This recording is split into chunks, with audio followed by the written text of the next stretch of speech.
And now we're to presentation, downtown redevelopment plan and request for proposal and request for qualifications.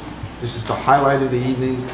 Somebody told me tonight, who's been here for a long time, that this might be the biggest thing in 20 years. I thought it was more like 10 years, but we'll take 20. This is a very important beginning for Scotch Plains downtown redevelopment.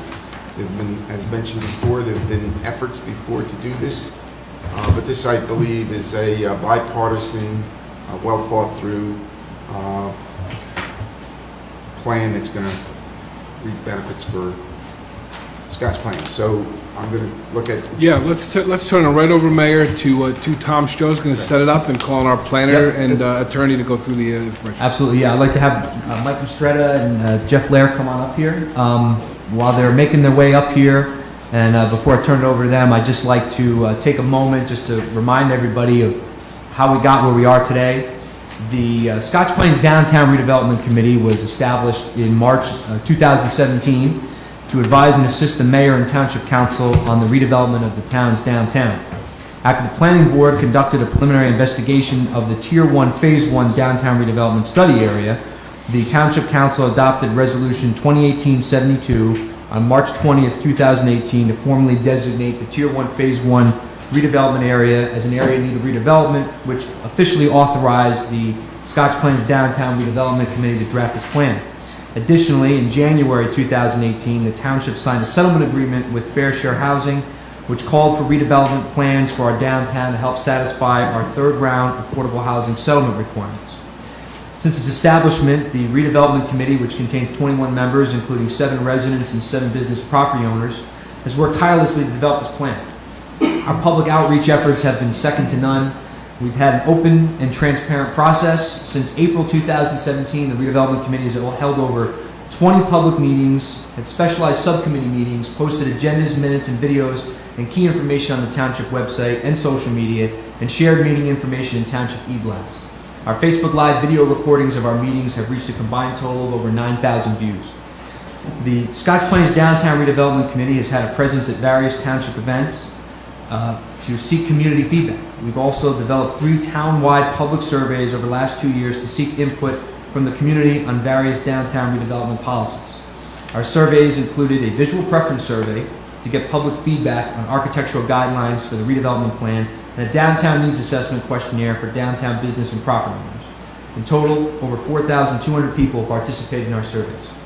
Harbor Consultants, our township planners, in consultation with the Redevelopment Plan Subcommittee, worked all summer to incorporate public comment and redevelopment committee member comment into the draft Tier 1 Phase 1 Downtown Redevelopment Plan.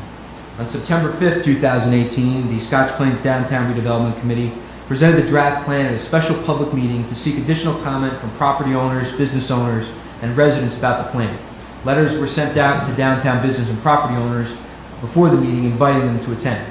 On September 12th, 2018, all 21 members of the Redevelopment Committee, which again includes residents, business, and property owners, voted unanimously to endorse the plan with additional modifications and considerations brought up by the public, the Redevelopment Committee, and Harbor Consultants at the 2 public meetings on September 5th and September 12th, and send it to the Township Council tonight for endorsement and the authority to issue an RFP for developers to finalize the plan.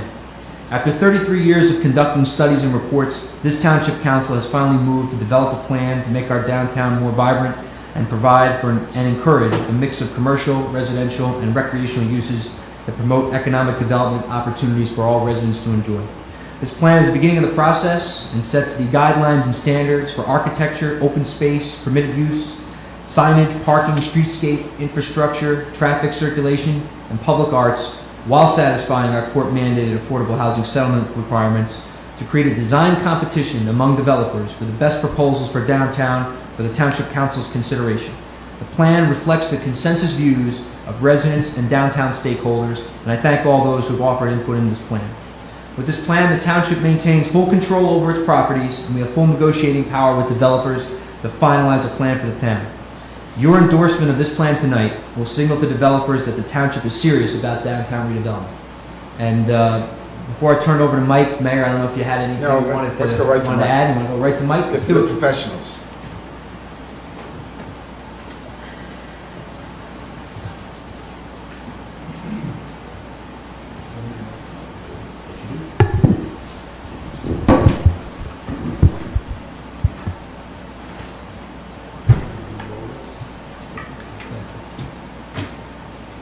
Hi, good evening. Mike Stretta from Harbor Consultants, consulting township planner for Scotch Plains. I'm going to go through a brief slideshow tonight, and our PowerPoint tonight is basically a summary of our redevelopment plan. So the redevelopment plan is available, correct? Yes, on the town website. And it's a lengthy report, about 150 pages with all the appendices and exhibits and maps and so forth. So what we try, and there's a lot of information in there, but what I tried to do is just condense it down to a few slides, go through the PowerPoint. I'm hitting on all what I believe are the major topics of the redevelopment plan. And when I'm done with my presentation, I'm available to answer any questions that you have. If I didn't make anything clear enough, or if you want me to stop as I'm going through, please just, raise your hand or just ask me a question. I'll slow down a little bit. Next slide. Okay. The first slide is just a table of contents. What I tried to summarize here is what's in this document.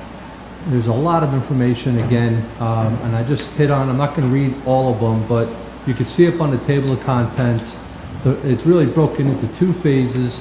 The first phase of the document, we talk about the history and the description of the redevelopment area, and we touch upon the affordable housing component as really the backdrop for this, along with the previous planning studies that set the foundation for this study. And then the second part of it really gets into what's the meat of the redevelopment plan. What are the permitted uses, the bulk standards, the design standards, parking, architecture? What are we looking for? What is one potential concept of the massing and the redevelopment of the publicly owned properties? What could it look like? And we provide some graphics to give you an idea. So first, we touch upon the history. How did we get here? And what are the driving forces for adopting this redevelopment plan? There's really two distinct forces that are coming together at one time. Our first one, as you know, over the last 4 years, there's been an ongoing negotiation with the Fair Share Housing Center and the courts with our obligation of affordable housing for the third round. Our responsibility, Scotch Plains' responsibility for the third round, to give you some perspective, is 598 affordable housing units. We provided a document and a plan to obtain credits for 161 units, and that's in a series of developments, inclusionary developments that are located throughout the townships. Excuse me, Mike. Yes. We started out like something like 885 or something like that. You're right, Mayor. The number was in the high 800s. We negotiated down. We got a discount, if you will, off of the original number, because we came to terms with Fair Share Housing, and we did not go to trial, and we negotiated in good faith, and we got the number reduced down to 598. Out of that 598, to be clear, that's our constitutional obligation for the third round, and that third round period is from 2015 to 2025. Out of the 598 affordable housing units, we have planned for 161 credits that we're going to get through a series of mechanisms, mainly 4 inclusionary housing developments. One's going to be on Parker Gardens, Amber Track, the Bowcraft Track on Route 22, and North Avenue. There's a small 12-unit project there. That, coupled with the existing credits... And excuse me, Mike, again, I hate to do this, but just for clarity for the audience, how did those properties get into the negotiations here? All 4 of those properties they're called interveners. Right. They filed a lawsuit with the courts, basically saying that we have property, we can provide affordable housing on our sites, and we want to be included and recognized as a site that can provide affordable housing for the township. The private property owner partnered with a developer, and they came and sued us. They basically sued the town. Yeah. And they demanded very high density.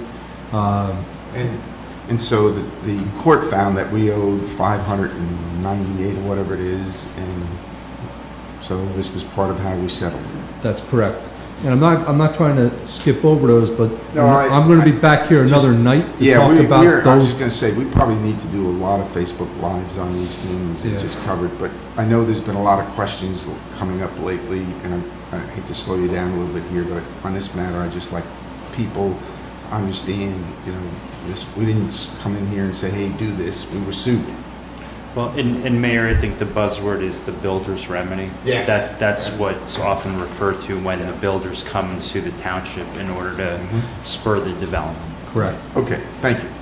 And I will be back on another evening. I know you don't want to hear it, but I'm sorry. I got to come back at it when we adopt our fair share plan, and I will go into details of each one of those developments. I'm really here tonight to talk about the unmet need in the downtown, but I thought it was fair that I gave a little bit of backdrop on the overall number. So after these other developments were taken out of that number, it still left us with 433 units of what's called unmet need. In other words, we have to provide a mechanism to the court and fair share housing and our special master of, all right, you still have, after these developers that sued you and you settled with these guys, you still have 433 units out there. How are you going to handle it? And you're given, the town is given an option, not an option, the opportunity to come up with a plan. And it has to be a realistic plan, it has to be a defendable plan, and you want it, the key to this whole thing is maintaining control of your plan. It's our town, we want to maintain control of how it's going to grow. We have a constitutional obligation to provide for these units, and the whole, if there's a game involved here, it's we want to maintain control of our community and not have somebody else dictate it to us. So the screen that you have on top, in front of you right now, compliance mechanisms for unmet need. There's an overlay zone on Jerusalem Road. There's another overlay zone on Waldheim Ave, and I will go into those on another evening when I'm back here for the Fair Share Housing Plan. But the concentration of our unmet need as the last three prongs is the downtown business overlay district, tier 1, tier 2, tier 3. So we said as a community, we want to address our unmet need in our downtown. That's the long and short of it. We want to maintain control of it, the design of it, and the development of it through a redevelopment process. And so we proposed that, and the court accepted that proposal as a mechanism for addressing our unmet need. This is one document that many people have seen many times. I've presented it. It's part of our affordable housing documents. It's been filed with the court. It's been accepted by the court. Essentially, it's saying this is our downtown districts, the tier 1, tier 2, tier 3. It's broken down.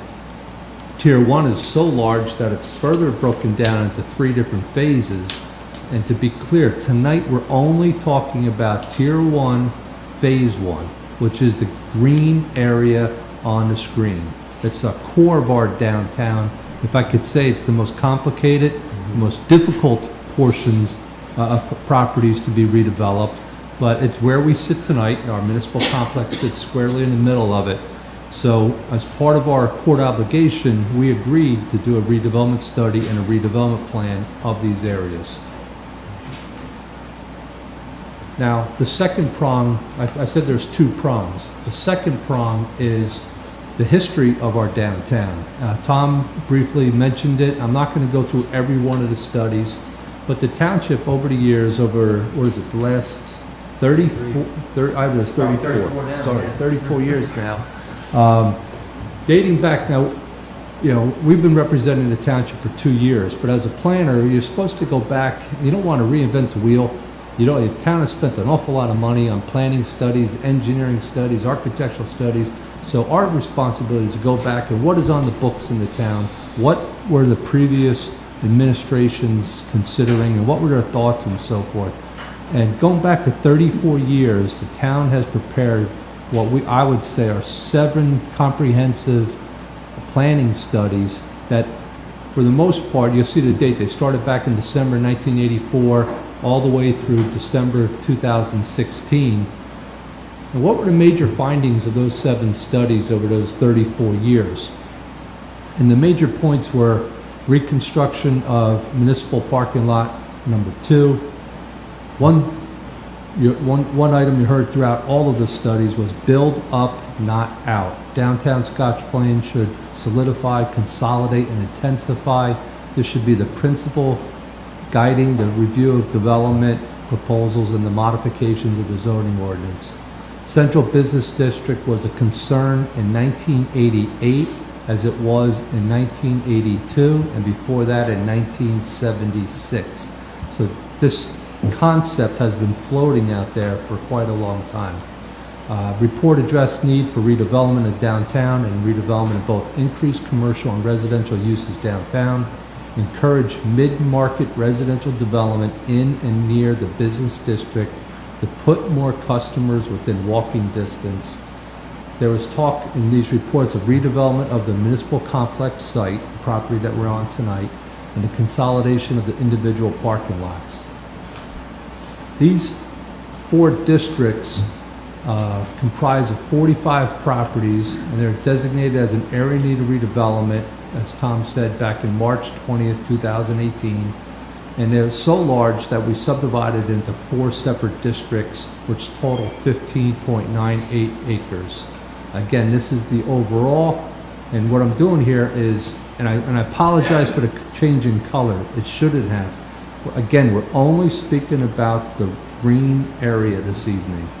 And this is the green area blown up. I used the wrong color, I apologize. That's supposed to be green. These are the 45 properties. In March, the planning board adopted the study endorsed by the council, so these are an area in need of redevelopment. That part is over with. Now, moving forward, you have to adopt, the next step is to adopt the redevelopment plan, and that's what we're presenting tonight. As part of that redevelopment study, we went through a pretty detailed analysis of the municipally owned properties versus the privately owned properties on those 4 districts. You see their districts are identified as A, B, C, and D. In that redevelopment study, we discussed flooding, we discussed impervious coverage, we discussed a lot of the location of the redevelopment areas. The municipally owned properties are identified in blue. The privately owned properties are in the shaded brown. You can see the difference. The municipally owned properties comprise 51% of the overall lands in those 4 districts. And then we also, one of our major findings was the paved surface coverage. If you go back to those 7 studies that go all the way back 34 years, there's a theme throughout all of these reports talking about how do we redevelop our downtown and what's stopping us, what are the difficulties and the obstacles. And it keeps talking about the paved surface parking lots. And I went through all of this when I did the redevelopment study. You can see the breakdown in A, B, C, and D.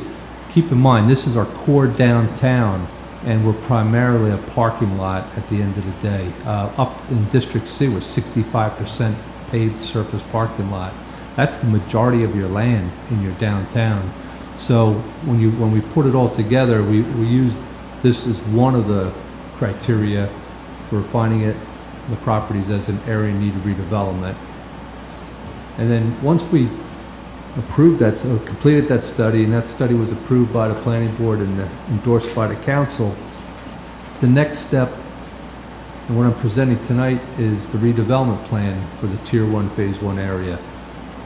Without adoption of the redevelopment plan, everything just stays status quo. There's no change in the properties and so forth. This redevelopment plan will create a new zoning, a new master plan, if you will, new design criteria for these properties. The permitted principal uses on the first floor only, there's a series, I'm not going to read all of them, but there's a series of commercial uses, retail establishments, service establishments, banks. We only allow banks with drive-throughs in District A. first and second floor, these will be the permitted uses, restaurants, breweries, there's specialty retail establishments, there's a whole series of them. Educational uses, general business, office, medical, services, social gathering uses. Again, first and second floor. Permitted principal uses on all floors. We have multifamily residential, although we prohibit multifamily in certain areas, specifically along Forest Road. We have townhomes. We didn't want everything to go apartments. We thought it was important to have one section set aside for townhouses so we could have a mix of different uses. So they're permitted along Forest Road and Grand Street. Municipal parking facilities, municipal governmental uses, nonprofit and civic uses are on. And then these are the list of accessory uses. Parking structures, plazas, rooftop, passive recreational uses, and utility, stormwater, cellular. In order to maintain, we're focusing on these 4 districts, and we thought it was very important. We don't want the whole area to become residential now. We understand the need for affordable housing and residential, bringing that into our downtown. But we thought it was very important to maintain a designated downtown business corridor. All property in any of the 4 districts that is located within 130 feet along both sides of Park Avenue, and all property located within 100 feet along both sides of East 2nd Street and Westfield Ave shall be designated as a downtown business corridor. And then we have a whole bunch of stipulations in the plan that speak to that. You don't want your whole downtown corridor just becoming a big apartment complex. You have to maintain those stores, that commercial use along your main corridors. For any apartment building with 10 or more units, we have minimum amenities areas that have to be built within the apartment, so it's not just strictly a 100% apartment building. There are amenity uses on the first floor, whether it's business offices, lobbies, gyms, storage areas, and so forth to support the residential apartments. We prohibit market rate 3-bedroom apartments throughout the entire district. And then I said before, we have townhouses permitted on Forest Road and Grand Street, just have something to break it up so we don't end up with one mass of one use, one residential use. And again, this goes back all the way from the beginning of my presentation. This is consistent with our agreement with Fair Share Housing Center, which has a requirement, which we've already agreed to as a municipality in this Tier 1, Phase 1 area, of having 20 residential units per acre. Then there's a series of bulk standards. I'm not going to bore you, go through every single one of them. I want to hit the highlights though.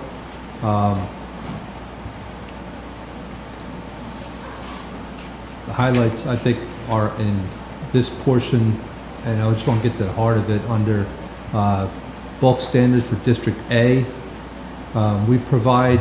We allow 3 stories and 35 feet. That's what's permitted today. But we also allow 4 stories and 46 feet, and we allow 5 stories and 57 feet.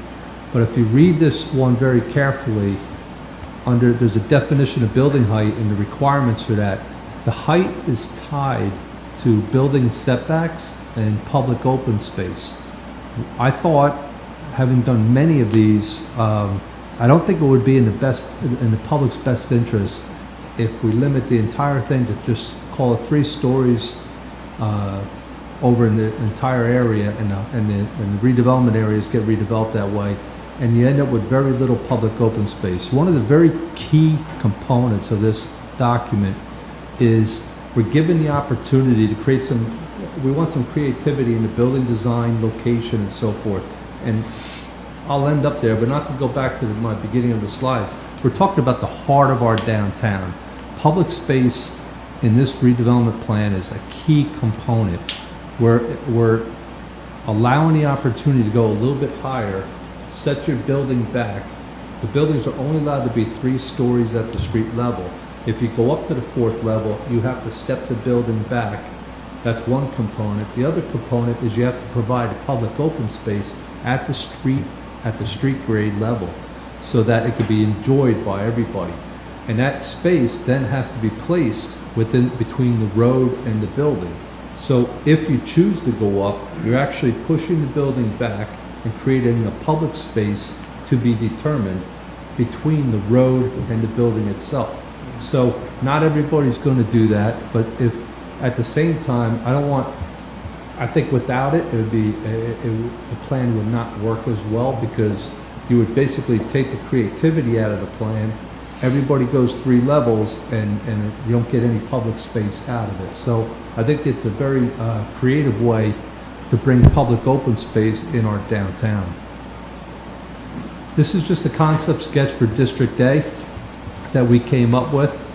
I spoke earlier about Forest Road. We allow the townhouse units, so we put the townhouses there. And then this is on the municipally owned properties only. And you can see the building in the middle with a parking garage that would support that use, that residential use. That's a mixed-use building. And this is District A. The properties that have a rendering that have been shown as developed in color are the municipally owned properties. The remaining properties that are in gray are privately owned properties. So you can see it's not impacting any of the privately owned properties in District A. But we will be continuing what we call the public-private partnership. on Absolutely. parking, so that as that 3-floor garage gets built, there still will be parking for those private. That's correct.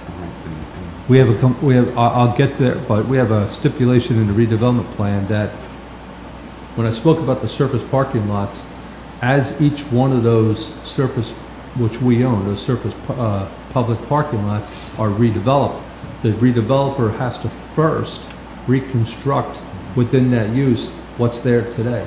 So the public is not losing any parking spaces, and then on top of that, he has to incorporate appropriate parking for his development. And that's part of the complexity of what we're trying to do, and we'll get to that in a little bit. Okay, thank you. Okay. District B, same standards. And this is a rendering, a concept rendering of District B. And in this sketch, if I go back to A, you should ask me, well, our library is over there. What happens to our library under this scenario? Well, we put the library over here. What we did was we put the library up against our municipal building, and we consolidate our municipal services on this property, allowing the other property to be redeveloped with a higher density. And I keep talking about public open space. I really think it's a very key component of this plan.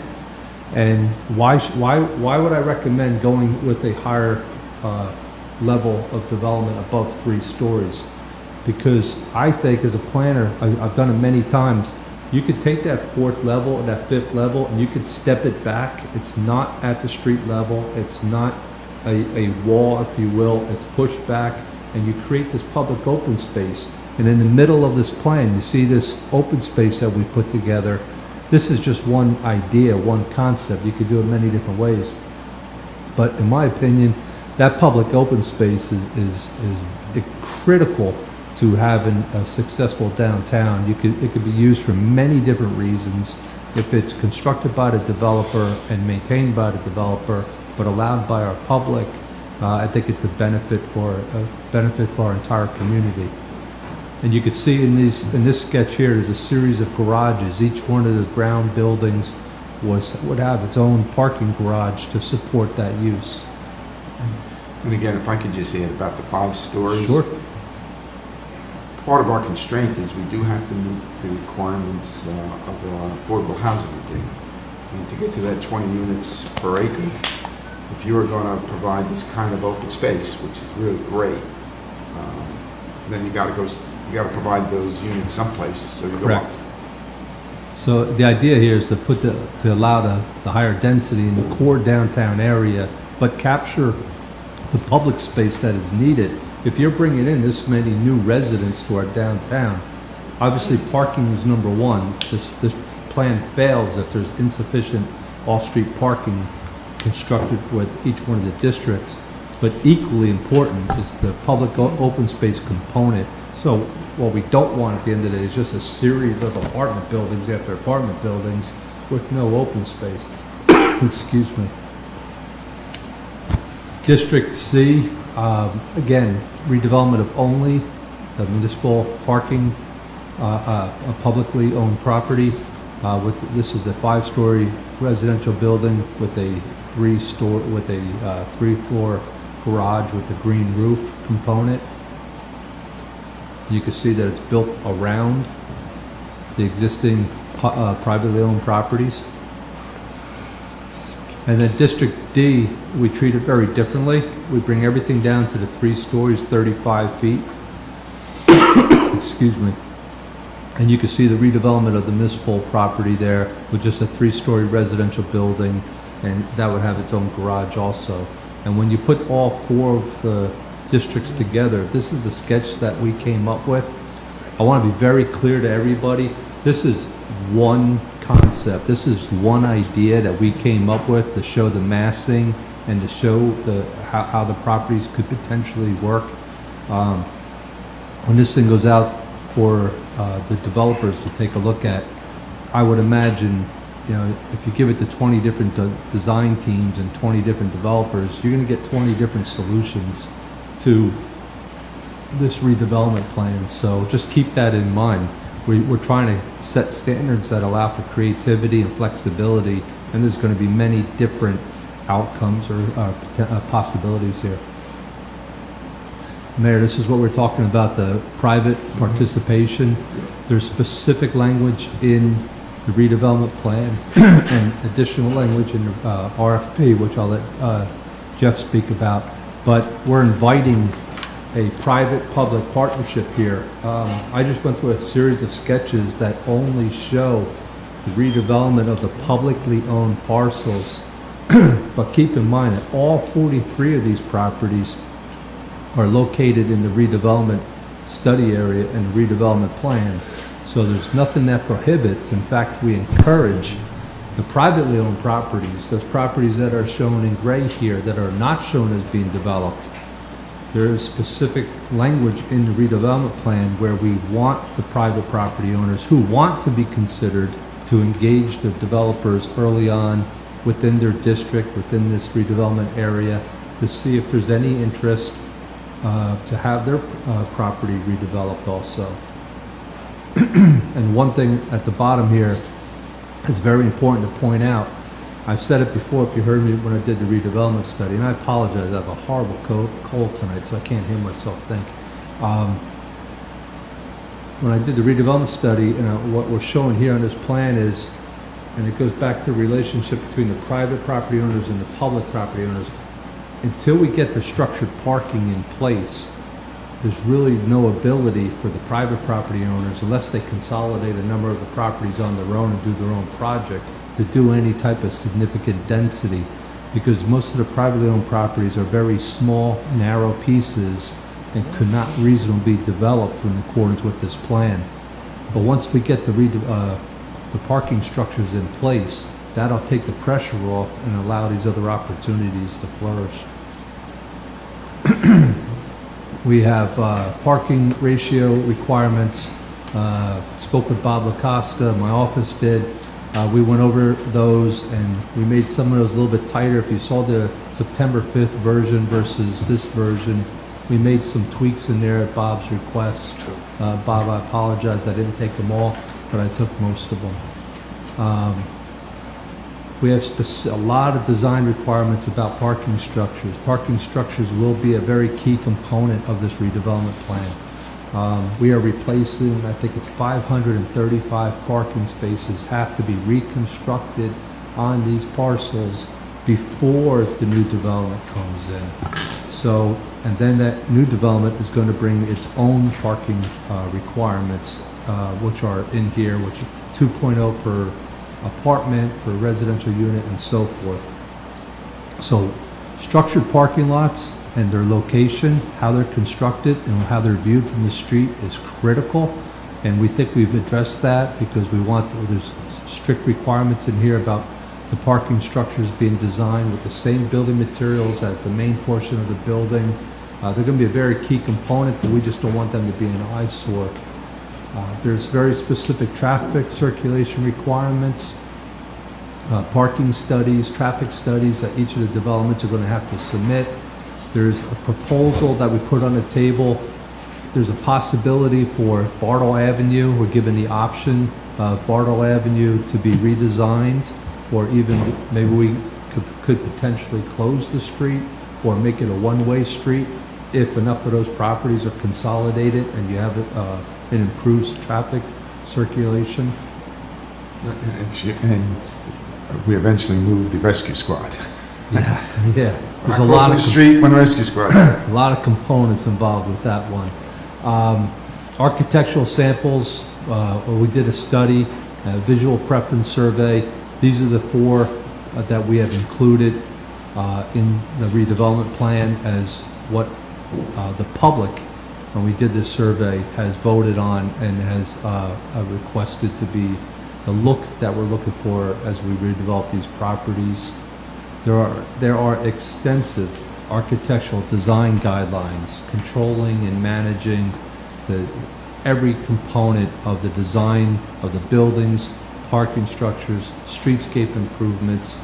I think it's a very thorough document to make sure that we get a quality looking product with high quality building materials, architectural design that we're looking for. There's design guidelines that are very extensive. Infrastructure improvements are a major component of this. Parking studies, traffic studies, sanitary sewer studies, water studies. There's substantial engineering studies that have to be undertaken and that is placed on the responsibility of the developer at his cost, and all of that's reviewed by our town engineer and our professionals, but it's all the burden of all of that, all of those studies, so that the town doesn't have to spend all the money, has been placed on the redevelopers. There are substantial and extensive streetscape improvements as each project goes up, so that there's a cohesive reconstruction of our streetscape with pavers, sidewalks, trees, and so forth, street furniture. There's a section of public art and streetscapes to tie it all together. We keep talking about, I think the public space is a very key component. So what we're trying to do here is we have set very high standards for the architectural design, the public open space, and the streetscape. So the end product, I think we've hit all of the major components that you would see on the street level. And again, public open space, just to go back to it one last time, it's a major component of this project, and it's the only reason why, as you could see, when you go from 3, 4 to 5 story, you go from 10, 20 to 30% of the gross area of the property has to be dedicated to the public as public open space at the street level. So we think that's a creative way to consider allowing additional height on some of the parcels, but the public receives the benefit. I'll close with this. The use architectural design standards and bulk requirements of the Tier 1 Phase 1 redevelopment plan, I believe, are flexible enough to allow for many different development scenarios. The concept sketches included in the redevelopment plan represent only one idea and one of many potential configurations of the Tier 1 Phase 1 redevelopment area. And then I close with my last sketch, which I've already shown you. And Mayor, that's the end of my presentation. Thank you very much. You're for welcome. that, very thorough, Hopefully not too thorough. concise. This is the actual document, folks. So that's what we just covered. There's all the details. This is the detailed list for the developers that they'll look at it and they'll understand what we're looking for. I'm going to ask for some comments right now, but you see that Paulette Coronado, the chairwoman of our planning board, is here, and a member of our downtown redevelopment committee. Paulette, would you like to say a few words?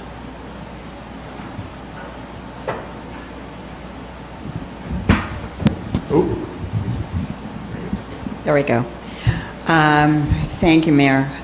Just want to say that I am really pleased with this document.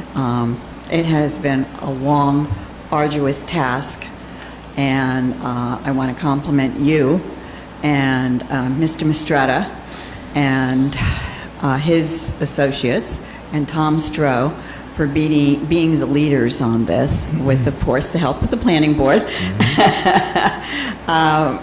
This is the furthest that we have ever come, and I've been a resident of this town for 41 years. And I am so pleased that I think, I'm hoping that you will endorse this plan, because it's definitely a step in the right direction for Scotch Plains. I think we're being very proactive in enacting this, and I think we have tried to cross our T's and dot our I's, and yet we're still open to changes. So it's not like it's set in, certain things are set in stone, design standards and everything that Mr. Mistretta just talked about towards the end of his presentation. But we're open to other suggestions and concepts.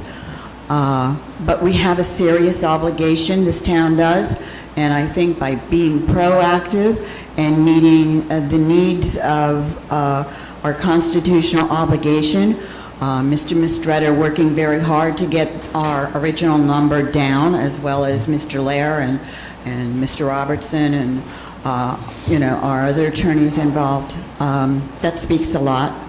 But maintaining control, as Mr. Mistretta pointed out, is the most important thing. That's what we want to do. We want to redevelop this town in a way that it will stand the test of time. It will be classic. It will be a legacy that will live for decades to come, and that people will be proud of. So thank you, everyone, for your hard work, and I'm anxious to see how you're going to vote. thank you.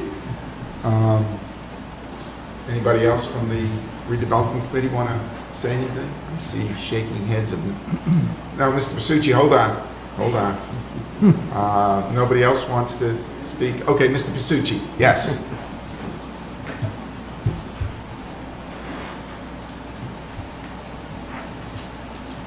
Good evening.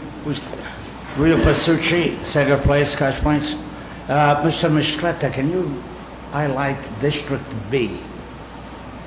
Can you point to highlight what you did before? Yeah, District, now, right there. Yes. Can you highlight it like you did before, one piece or not? No, I can't, I don't have, I'm sorry. Yeah, you did. Okay. Oh, no, you want me to go back to just, I'm sorry, just do. A larger picture. Yeah, 1 second. It showed single. Too much problem will go this way. Oh, you just passed. There you go. There we There go. you go. Okay, now, we keep on insisting that this is private parking. That's not private parking. This should be blue. That's township property over here. So let's get that straightened out. No, this other one over here, this belongs to the town too. Okay, because people around the area, they think they own that, but they don't own it. That's township property, even though they park there 24 hours a day. So, let's Okay. change that so people will get the idea. I will change. Okay, We thank will you. double check that, thank you. No, Okay. it's township property. Okay. Now, this is my house right here. I believe Sagar Place is going to be closed according to this sketch. It may. This is just one It sketch, just was one sketch. concept. Can't make your promise one way or the other at this point in time. Okay, now, let's take in consideration some of these developments are far away from private property. Most of them, this one probably is the only one attached to private property, am I correct? If I look at the other ones, they all far away from the other one. The elevation of this building is going to be much higher than my elevation right here, if we go with this concept. Right. Yes, sir. So we don't go into, I know it's early stages, I know it's got to be approved by the Army Corps of Engineers, right, Mr. Blair? Mr. Blair? Army Corps of Engineers comes into play, right? Yes. Our report, not. Now, Well, well, floods. figuratively speaking. We got floods over here, So they got it, right? We're very expert at that. you know, so- Yeah, but Mr. Pasucci, I don't believe that's in a flood zone. Well, believe me, when this floods, Mr. Pasucci, it's the only dry land here. That's what I just said. When this entire area floods, I'm the only dry guy here because I'm elevated. And my basement is completely dry. So we don't want any floods after this development goes down. We don't want to get into flood area, okay? So this building here is only temporary. It doesn't, this is not actually, it's going to go through. This is a second place. It's not actually going to be shut down. Yeah? Otherwise, I'm going to be driving into a wall over here. Right? Am I correct? That's correct. Okay. This concept can be done many different ways. Okay, another thing, as far as dumpsters, all these buildings have, they self-contained dumpsters because we're going to borough now, they all have to be self-contained. We're not gonna have 50, 60 dumpsters throughout downtown shown on open space. Dumpsters are inside. They gotta be inside the building, okay, so. Yes, that's in the plan. All right? Okay. Thank you, so, And Mr. Pasucci, you are strategically located there. And one of the slides that Mr. Stretta covered, I mean, if you are interested, and I know you had your house on sale for a while, if you are interested, we'll see. as- I asked Mr. Strode yeah, to have a meeting with Mr. Weir okay. as soon as possible. All right, but you see what I'm saying, that this is you may want to I talk. understand. I understand. Okay, thank you very much. Thanks for your time. Okay. Thank you. All righty. No more? Council comment? Sure. So as I was reviewing the plan myself over the last week or two, just put down a couple notes. But first and foremost, thank you and congratulations to Tom Stroh and the rest of the redevelopment committee. I know Tom grew up in town, and it's a very exciting experience to basically be able to see the evolution of your town and prepare for the next 40, 50, 100 years. But the downtown redevelopment plan provides the necessary framework and guidance to help Scotch Plains finally realize the potential for reimagining its downtown as a thriving mixed-use development that blends residential, commercial, and retail space in a harmonious environment. It also allows Scotch Plains to address several key areas of need, including parking, capacity, and our affordable housing obligations as outlined by the state courts. I think we've kind of seen that resounding theme about the affordable housing. While no plan is without its detractors, the committee did a nice job to reach out to as many stakeholders as possible and solicit input and allow Scotch Plains to set a vision for the future. This plan is starting point for our new journey.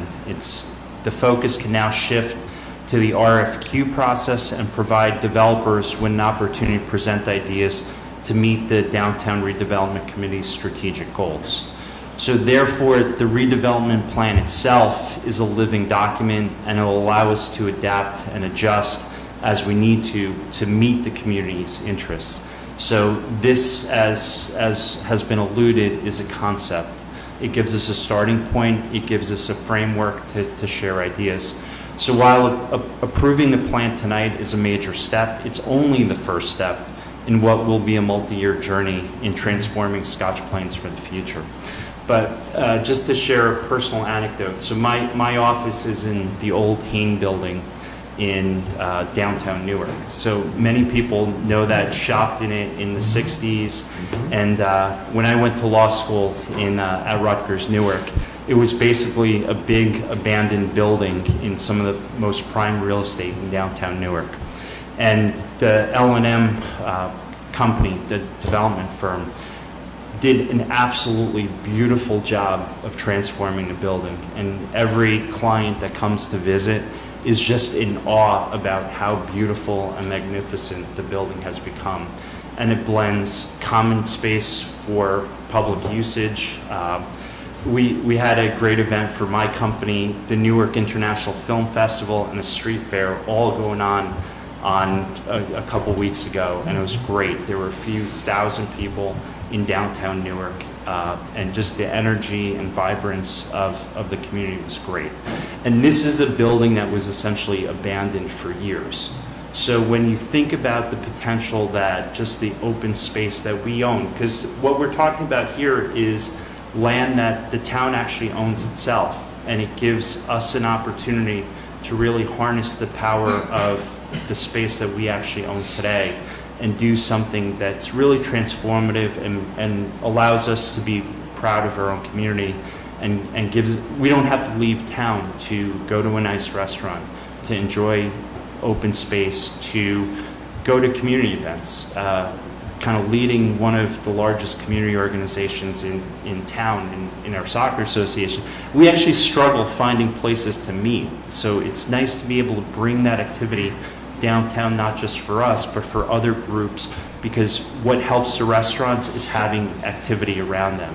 What brings coffee shops is bringing people to different environments. So I'm very excited for the plan, and I congratulate you on a great job, and I'm anxious to get to the next phase of it. Deputy Mayor? Yes. Well, this has been a great process, and I mean, from the very beginning, we incorporated everybody. Anybody that was interested to put their input. I don't know how many people we've had on committees over the last year or two. It's got to be. It's formally composed of 21 people, but we allow volunteers to come in different titles to also participate. We've had as much as 43 people. 43 people, all with In different addition to all the surveys. surveys, everybody's with different opinions, but we were able to bring everybody together with one common cause, and that is to develop their downtown, to develop their home, where they live. And it's a tremendous opportunity, myself growing up in this town, to see, to have that ability to really impact your town and do something nice and something that you could be proud of. I think it's a wonderful thing. Now the work is just starting. This is just the initial, get the ball rolling still. I mean, now we have to get in and we got to sit down and look at the details, look at the proposals. But this really creates the spark. This really creates the momentum to go forward. And I think that's what we're doing here tonight, is committing ourselves to say, okay, this is something that we're going to do, and we're going to move forward, and we're going to get together and do what's best for the town, and something that's going to look beautiful, and we're all going to have that ability to say, wow, we did a great job. So, I echo Councilman Bondarovich's thoughts about having a great community and a great downtown to meet. I think, this is something that it's going to be fun. It's going to be interesting. It's going to be something that, as we watch it grow, it's something that's small. It's going to get bigger. And in terms of our community pride, our downtown, or restaurants, everything that you would want, and encompassing so many different things. But the nice thing is we looked at every little aspect. I mean, little things that we wouldn't even think about, because we had so many people come together with so many areas of specialty, so many expertise here, that they were able to give their input, and with the help of Mr. Mistretta, who probably can give this presentation in his sleep by now, because I think I've seen it 4 or 5 times. But he, we've really been able to put together the modern, lifestyle, ergonomic downtown that everybody likes, and I think that's what we're doing here. So I'm very excited and ready to move forward, and I think that's, I congratulate everybody for their hard work, and we're going to keep working on it as we continue. Okay, thank you. Tom, can you get my slides? Sure. Yeah, let me just, I'd like to just summarize 5 major accomplishments that we get out of this.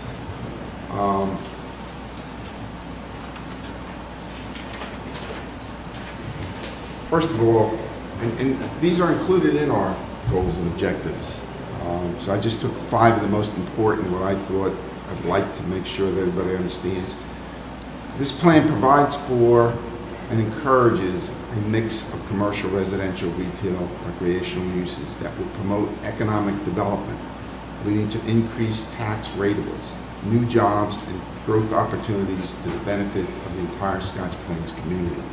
One of the things we hope to get out of this is to, as we develop these new ratables and as we develop smart plans, is to shift more of the tax burden from the residential homeowner to these new ratables.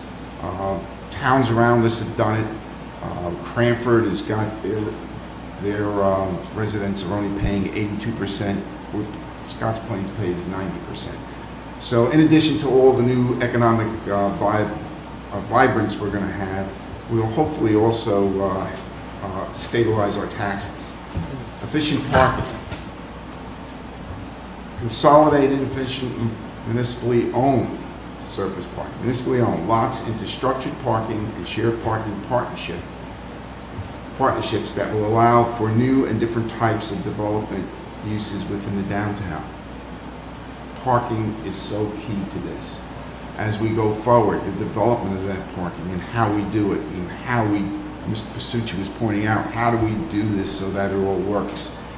Our goal is to make sure that everybody who's here keeps functioning while we make this transition. We're going to satisfy a social need, allowing residential uses at densities provided within the township's housing element and fair share plan that will work towards addressing the township's third round affordable housing obligation and help develop a critical mass of residents and shoppers needed for successful, sustainable, walkable downtown. This has come, and Mr. Mistretta mentioned this at the beginning of his talk. These two things came together, and what this plan satisfies bringing that together. Transportation opportunities. You haven't heard about them tonight, but they're kind of in there too. Develop transportation opportunities to nearby rail and bus service hubs, park and ride services through the use of jitney, ride-sharing programs, bicycle option, reducing the need for cars and associated parking spaces. We just talked to some county folks the other day, and they're looking at a county-wide plan for jitney service. Yep. So we might just fall right into bed on this. And then the public-private partnership. Provide incentives for the private development of individual public and non-public parcels within the redevelopment area individually or as part of a coordinated plan within the township. We're talking about that. If some of the private property owners see an opportunity to work with our developers, come forward. If you want to hold back until there's parking available so that you can develop, your property the way you'd like because the parking is now available, that's there for you too. And balancing the flexibility that allows existing property owners to participate in the development of their own properties. And then finally, this plan will produce, as is, almost 50,000 square foot of new commercial office space. Parking provided, 1,424 spaces. We got to replace the 535. We got to provide parking for the new units, and then we got to provide parking also for the private property owners who may want to develop. So when you look at this looks like a massive amount of parking spaces. You see how they're all hidden. You didn't see any big garages out there. Planners really did a great job on that. And here's the social part of it. Total housing units is 177 units, but out of that we get 35 affordable housing. And when the court looks at this, they're going to say, yes, this plan meets what you said you're going to do, with the guidelines that we agreed to. So this is very, very important overall. And I can only say thank you to our professionals, Harbor Associates, Mike, Catherine O'Kane and Lee Fleming. Great job they've done on this and hard work. Mr. Pasucci, I drove them. See, I had Mr. Pasucci sitting in the back saying, they're not working hard enough. And I'd say, you see, you're not working hard enough. I have to compliment them for the amount of work they've done in a short period of time. I know we stressed them a little bit, but I think the product is well-deserving. The Downtown Redevelopment Committee. I mean, they've hung with us all through this. I mean, I thought we'd be doing this about this time last year. And you just don't do it that quickly. You have to take the time, you have to follow the procedures, you got to deal with the court. We've done that. And then I can only say, Mr. Stroh. I mean, without Mr. Stroh, we would be nowhere. This man works night and day. He sleeps downtown. He works downtown. And this is a great accomplishment for him to have this come to fruition here. And then I'd like to thank Al Marabella town manager, who's been so instrumental in letting us to do this and coordinating and helping us. There's so many things that are coming behind this that Al is helping us with that you don't see right now, but you're going to see in a little bit. So I hope and our lawyers, let's not forget our lawyers.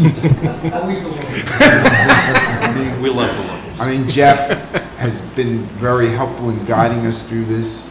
And in fact, at this point, I think I'm going to ask Jeff, can you talk a little bit about also the RFQ, RFP now, which is part of our... Mr. Mayor, before Yeah. we jump to that, I think from the last slide in your presentation, I think that's important to note is from the affordable housing law, the commitment that's required by law is only 15% of units. That's the general, yes. So, Yes. so in order to get 35 units, because some might look at that and say, well, why are we building 177 if we're only getting 35? Right. You have to incentivize builders to build the affordable housing, so that requires us to build up. But as you can see, I think that number is very tastefully arranged in the plan. The second important thing on the slide is the commercial space. So as a small business owner, as an attorney myself, the challenge becomes you want to do business in town because you're active here, but it actually is very hard to find good commercial space in Scotch Plains itself. So I think that's very attractive to us as well, and I think that opens up additional opportunities for us down the Yeah, road. if you think about a 3,000 square foot business, you're talking about 16 new businesses that could come about, and one would say, well, okay. But as we move around and as we start building things, it may very well be that those new spaces are occupied by some of our old businesses who move because they want to get into a different space, but also just because we may be doing something that says, hey, it's better than to be here than over there. So, yes. But let me ask, any more? Oh, well, and also the one last point about the housing units. So these are mostly apartments. They are that we're talking apartments. about. So for many of our seniors who say, we'd love to stay in Scotch Plains, our house is too much for us to maintain. We can't stay here, so we're forced to move town just to be able to live in the area. This is a nice opportunity to allow people to sell their home, but also stay in town. So it provides another ancillary benefit. And they have two opportunities, one at the market rate and then one at the affordable housing rate if they're in that kind of Yes, situation. but they don't have priority on the, No, I was just going to say, the craziness which we're trying to change is that right now, Scotch Plains residents don't get the first shot at those affordable housing units. And that's one of the things we're trying to work with the legislature to change so that at least 50% of our affordable housing units will be available to Scotch Plains residents. Anything else? I'm all done. Mr. Lair, going up. wherever you want to speak. And now we're going to talk about the RFQ, RFP. Mayor, what's the expression? Lawyers write 20,000 words and call it a brief. I'm going to be very brief. The only thing I wanted to say is that what you're doing tonight is endorsing the plan. The formal adoption of the plan will come through an ordinance at a later time. You're endorsing the plan so that we can give some flexibility to those who submit, redevelopers who submit, and then if we need to tweak the plan here and there, we will, and then we'll formally adopt it by ordinance, and then it becomes your zoning. So what you're doing tonight is two things. One is endorsing the plan, and then you're also authorizing the township to go out to RFQ, RFP. So it's a combined RFQ, request for proposals, and request for qualifications. It's a quite involved document, and talk about pressure. The mayor said, get it done this weekend, and I did. And it is a good document. Thank you. The document actually calls for the redevelopment proposals for redevelopers on the municipal lands, but doesn't limit it to that. Instead, like you said, if the private business owners or property owners want to become involved in the process and aggregate or use individual parcels, they have the flexibility to do so. It's left, once those proposals come in, there is a process that we go through where the redevelopment committee, in concert with the governing body, will review those proposals, select the best redevelopers, one or more, and then ultimately enter into redevelopment agreements, and away we go. So, like Tom says, it's happening. It's really happening. Once you endorse this RFQ, RFP, you are actually authorizing the ability to send the plan out. The attachments to the plan, the needs assessment, there'll all be links to the RFP, RFQ. The redevelopment plan will be a link to the RFP, RFQ. There is a sketch showing how we want to incentivize redevelopers to build our new fire and police buildings a little bit further down the road. So I'm very pleased with the way things came out, Mayor. And we also have some suggestions in there. They might want to make a donation to our new library. Yes, yes. Well, it is. There's actually if they are going to participate in the process, there is a contribution toward the library, the new library.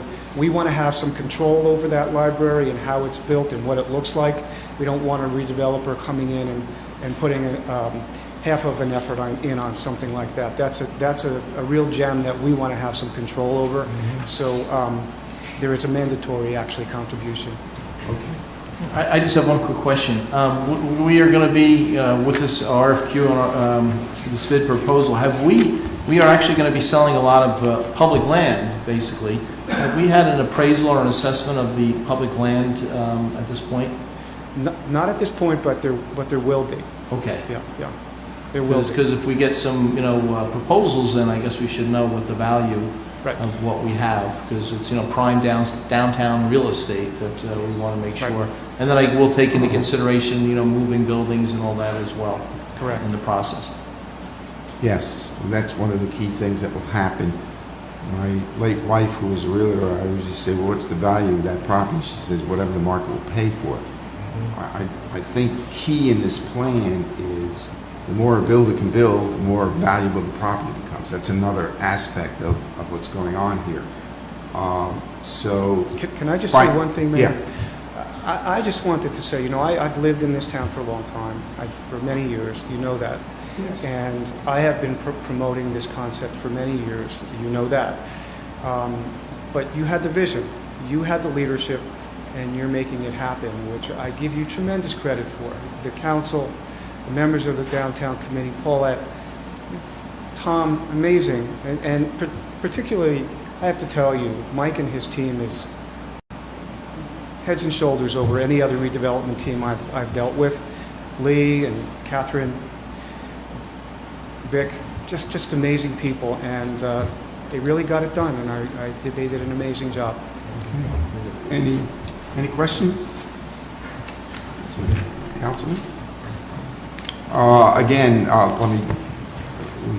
we were clearly lucky to get Jeff in as our redevelopment attorney, but let me just repeat the story of how we got Harbor Associates, because it was, I just come in as the new mayor, and I said, Mr. Marabella, send out RFPs for all the vendors. Oh, well, no, send them all out. Mm-hmm. And we got back several of them, and the Deputy Mayor Jones at the time and I independently were reading through them. And we came back and we said, this Harbors, I said, did you look at this Harbor Associate proposal? And he said, yeah, I did. He said, I really liked it. And we talked to the other members of the council, and one of the things that really impressed us was they came in to talk about being the planners, but in the process, they talked about what they were doing with Berkeley Heights and affordable housing. And we just sat there and said, that's what we want. And so we transitioned to Harbor being our affordable housing representatives, planners, which was one of the smartest things I think we've done. And out of that, it just naturally grew that they became our developers. So Thank you again very much. Thank you to your professionals, Jeff. Yes, and thank we you to like you. your vision when you came in. I mean, you kind of understood the town, the cultural aspect, the history of the town, you understood what we were looking for, which that's right away. So these guys get it, and that's what really struck us. Okay, so that ends the presentation. The next item on would be the resolution to, Deputy Mayor, you want to read that resolution, Okay. 159? Yes. Want to make a motion? Okay. Do I make a motion for the For a first reading? To approve resolution 1? Yes. I would like to make a motion to approve Resolution 2018-159, resolution endorsing the redevelopment plan for Tier 1, Phase 1 section of Scotch Plains downtown, and authorizing the RFQ for development of all or any portion of the area heretofore designated as an area of need of redevelopment under the New Jersey Local Redevelopment and Housing Law, NJSA 40A-12A-1, et sec. Okay, do we have a second? Second?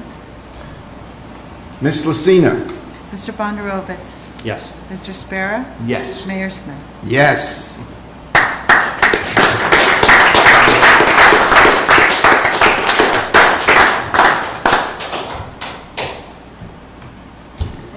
Okay. All right, thanks, everybody.